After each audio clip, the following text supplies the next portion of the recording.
मोहम्मद अली, फातिमा, हसन, हुसैन, ये नाम जिस भी शख्स के होंगे उनको मुत्तहिदा अरब अमारात से बेदखल किया जाएगा और 15,000 से जायद इन नामों से ताल्लुक रखने वाले लोगों को बेदखल किया गया है। मेरे अपने 2 हमसायों को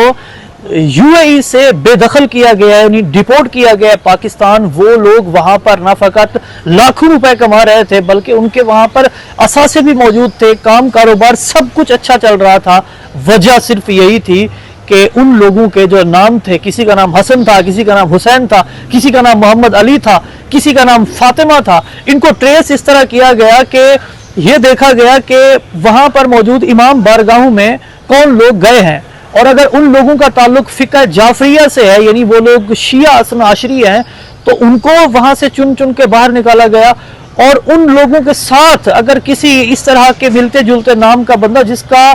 फिक्र जाफरिया से ताल्लुक नहीं भी है, बस उसके नाम के अंदर हसन, हुसैन, फातिमा है, तो उसको भी दुबई से डिपोर्ट किया गया और यूएई से डिपोर्ट किया गया, उनको पाकिस्तान भेजा गया। कत नजर इस चीज के कि वो लोग वहां पर 10-10, 15-15, 20-20 सालों से सर्व कर रहे हैं, वहां पर उनके असासे हैं, वहां उनका लाखों करोड़ों का वहां पर बैंक बैलेंस है। और ये सारी की सारी जो सूरत हाल है, इसके पेश नज़र हमारे पाकिस्तान के अंदर ये वावेला, ये बातें कही जा रही हैं कि जी ऐसा कुछ भी नहीं है। इन लोगों का जो ताल्लुक है वो ईरान के साथ ना फ़कत हमदर्दाना है, बल्कि ये लोग सोशल मीडिया पर मुत्तहिदा अरब अमारात और गल्फ़ के खिलाफ कैंपेन भी करते थे। जबकि जो मेरे 2 जानने वाले, जो 2 मेरे हमसाए वहाँ से डिपोर्ट होकर आए, उन्होंने तो कोई सिंगल व्हाट्सएप स्टेटस तक भी नहीं लगाया जिसमें वो किसी की मजम्मत कर रहे हूँ या किसी की हिमायत कर रहे हूँ। वो सिर्फ इसी वजह से कि हम जिस रियासत के अंदर रहते हैं वो रियासत शायद हमारे अकायद और जो हमारा जो नजरिया है उसके साथ उसका टकराव है, तो इस वजह से उन लोगों ने वो तो इतने तक मोहतात रहे। और ये कहीं मैं दूर की बात नहीं कर रहा, ये मैं जनूबी पंजाब, बहावलपुर के नवाही इलाके उच्च शरीफ की बात कर रहा हूँ, इनका ताल्लुक वहां से है। सो इस वक्त आले सऊद और आले यहूद दोनों को इन नामों का इतना खौफ है,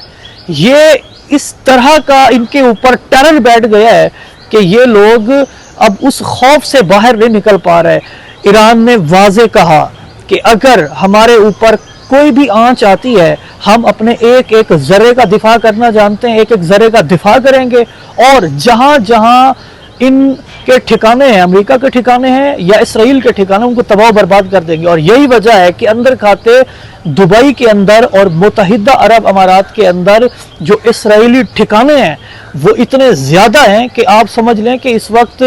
मुत्तहिदा अरब अमारात एक, अगर मैं कहूँ कि मिनी इसराइल बना हुआ है, तो ये बेजा नहीं होगा, क्योंकि इनके सारे थिंक टैंक, इनके ऑपरेशंस, इनकी आप समझ लें कि इनकी जो मईशत के जो ऑफिसेज हैं, मुआशी इनके हब्स हैं, वो सारे के सारे वो लोग वहीं पे बैठ के याशा भी करते हैं, वहीं से वो चीज़ें ऑपरेट भी करते हैं। सो जो लोग ये कह रहे हैं कि जो 15,000 से ज़ायद पाकिस्तानियों को निकाला गया, ये कोई बेबुनियाद बातें, हुजूर वाला, ये कोई बेबुनियाद बातें नहीं है। ठीक है, हमारे खारजा ताल्लुकात दीगर